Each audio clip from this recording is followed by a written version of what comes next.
Kasus penyiksaan hewan selalu menjadi sorotan. Baru-baru ini, beberapa orang yang memposting foto di sosial media dengan hewan siksaannya menuai kecaman dari berbagai pihak.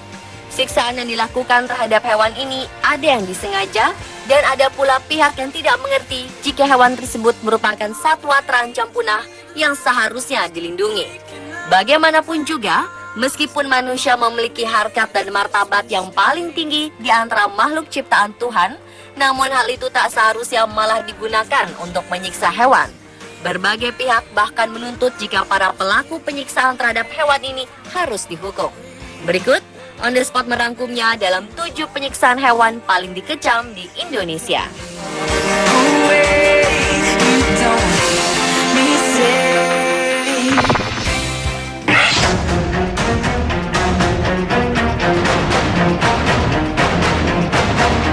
Senin 29 Juni 2015 kemarin, pemilik akun Instagram Noftama Putra memposting foto hasil buruan bekantan yang merupakan salah satu hewan yang masuk kategori terancam punah di Indonesia. Dalam foto tersebut, calon pegawai negeri sipil ini berpose bersama satwa liar yang dilindungi itu dan diberi judul hasil berburu. Foto ini diposting pelaku melalui Instagram dan disebarluaskan lewat Facebook hingga menuai banyak kecaman. Banyak pengguna sosial media memberikan kritik hingga akhirnya pria yang juga mahasiswa Institut Pemerintahan Dalam Negeri IPDN ini meminta maaf.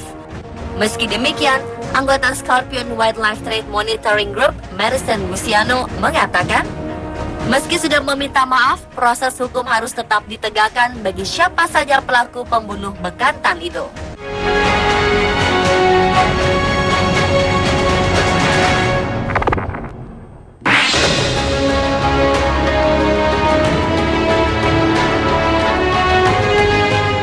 Berikutnya, seorang pria bernama Oni dikecam puluhan ribu orang karena postingannya di sosial media. Dalam status di media sosialnya, Oni mengaku dengan bangga telah menyeret 4 ekor kucing dengan mobil orang tuanya. Ia sesumbar melakukan aksi itu karena ingin membantah mitos yang menyebutkan jika seseorang membunuh kucing akan mendapatkan kesialan. Ia juga mengaku telah menyiksa ratusan kucing sejak ia kecil hingga sekarang. Puluhan ribu netizen sontak geram dengan apa yang dilakukan oleh pria yang juga karyawan sebuah bank di Sidoarjo ini.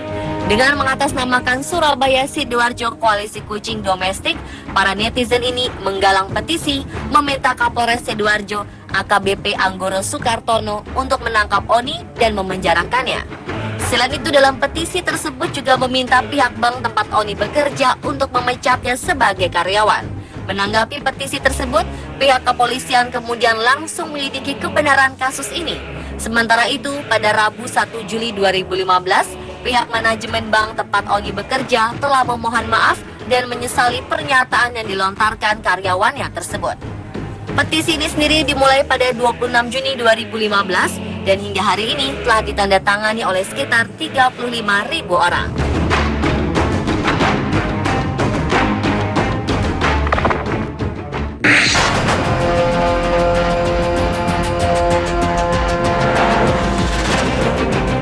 Tak hanya Oni, kasus penyiksaan hewan yang paling dikecam di Indonesia juga pernah terjadi Februari 2014 lalu.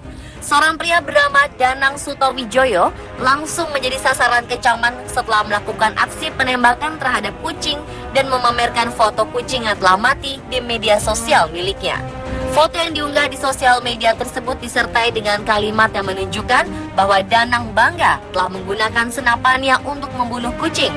Ia juga menjelaskan secara detail jenis senapan yang digunakannya dan bagaimana proses kucing tersebut hingga mati. Danang kemudian dilaporkan ke polisi oleh organisasi perlindungan binatang Animal Defenders karena telah menembak dan membunuh seekor anak kucing. Ia dianggap telah melanggar pasal 302 ayat 2 tentang perlindungan hewan. Selain itu, dirinya juga menyalahi aturan Kapolri nomor 8 tahun 2012 tentang kepemilikan senjata. Danang sendiri mengakui perbuatannya. Bahkan tak hanya seekor kucing, Danang juga mengaku telah membunuh 5 hingga 7 kucing lainnya. Setelah diselidiki, polisi menemukan kuburan kucing di halaman depan rumah tersangka di Sleman, Yogyakarta. Dalam penggalian kuburan ini, polisi dan tersangka menemukan serpihan dan kerangka tulang kucing yang dikumpulkan dalam karung sebagai barang bukti penyidikan.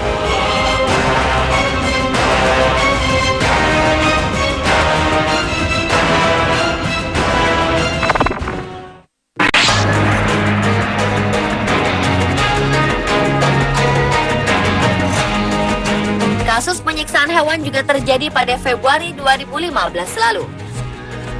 Melalui akun Facebook, seorang pria bernama Manulang Adi Sutomo mengunggah foto beberapa warga desa Sibide, Kecamatan Silain, Kabupaten Tobasa, Sumatera Utara yang berpose bersama harimau Sumatera. Ada yang menungganginya dan ada juga memeluk kepalanya. Sementara itu, si harimau tak berdaya dengan luka dan bercak darah terdapat di samping tubuhnya.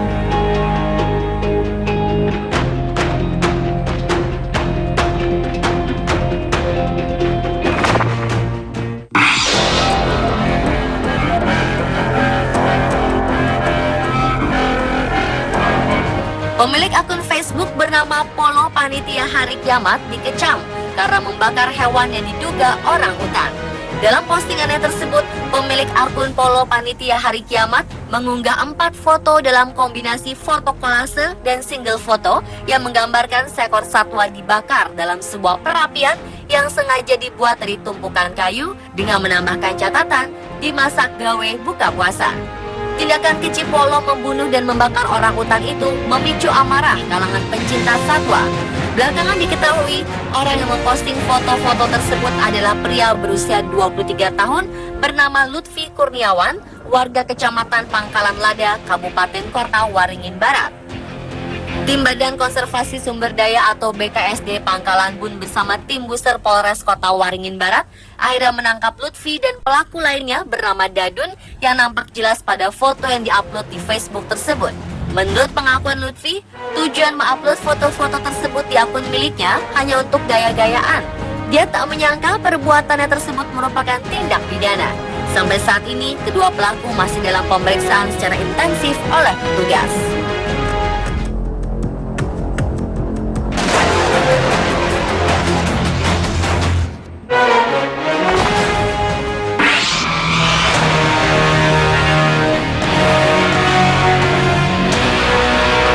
Tahun 2014 lalu, pembunuhan orang utan yang dilakukan oleh oknum tak bertanggung jawab juga terjadi di perkebunan kelapa sawit Kalimantan Tengah, tepatnya di Kecamatan Parenggean, Kabupaten Kota Waringin Timur. Masih banyaknya pembantaian orang utan terkait maraknya pembukaan lahan di wilayah Kalimantan Tengah, baik di bidang pertambangan maupun perkebunan, membuat petugas Badan Konservasi Sumber Daya Alam Kalimantan Tengah geram. Saat orang utan tersebut ditemukan, kondisi hewan dilindungi ini sudah sangat memprihatinkan. Keadaannya sangat kurus, fisik lemah, dan tulang baik tangan maupun kaki patah. Bahkan ironisnya, ada 40 butir peluru masih bersarang di tubuhnya. Petugas BKSDA pun langsung membawanya ke pihak Yayasan BOS untuk diberikan perawatan. Namun sayang, setelah sehari diberikan pertolongan tim medis Yayasan BOS Palangkaraya secara maksimal, akhirnya orang utan betina ini tewas lantaran tak mampu bertahan akibat 40 peluru yang bersarang di tubuhnya. Jasad orang utan yang ditemukan di kawasan perkebunan sawit tersebut kemudian dijadikan barang bukti untuk penyidikan lebih lanjut. Apakah ada keterkaitan pihak perusahaan perkebunan sawit yang sengaja melakukan penyiksaan terhadap binatang endemik Kalimantan?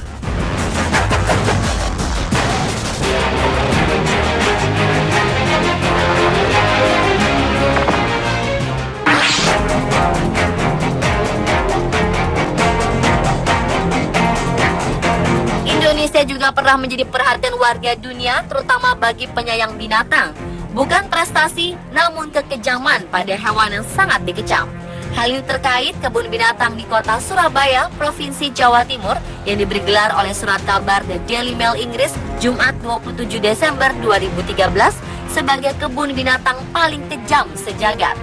Artikel bertitel World's Cruelest Zoo atau kebun binatang paling keji sedunia dengan penulis Richard Shears menggambarkan dengan jelas kondisi para hewan di kebun binatang itu amat mengenaskan. Gajah dirantai pada kaki dan meninggalkan bekas. 150 burung pelikan dalam satu kandang hingga unta yang kelaparan bahkan terlihat tulang iganya. Yang lebih menyedihkan, ada seekor jerapah yang tewas dengan 20 kg kantong plastik dalam perutnya. Belum lagi harimau Sumatera menderita akibat mengalami pembusukan pencernaan. Harimau yang akhirnya dipindahkan dan dirawat di Taman Safari Indonesia ini akhirnya mati setahun kemudian. Pemandangan lain yang tak kalah mengenaskan, seekor orang utan terlihat mengunyah plastik snack yang dilemparkan seorang pengunjung. Namun menanggapi hal ini, pihak Kebun Binatang Surabaya membantah telah melakukan kekejaman terhadap hewan. Dokter hewan Lian Kaspe sebagai kepala tim dokter hewan Kebun Binatang Surabaya menyangkal kalau pihaknya telah menyiksa dan melantarkan satwa.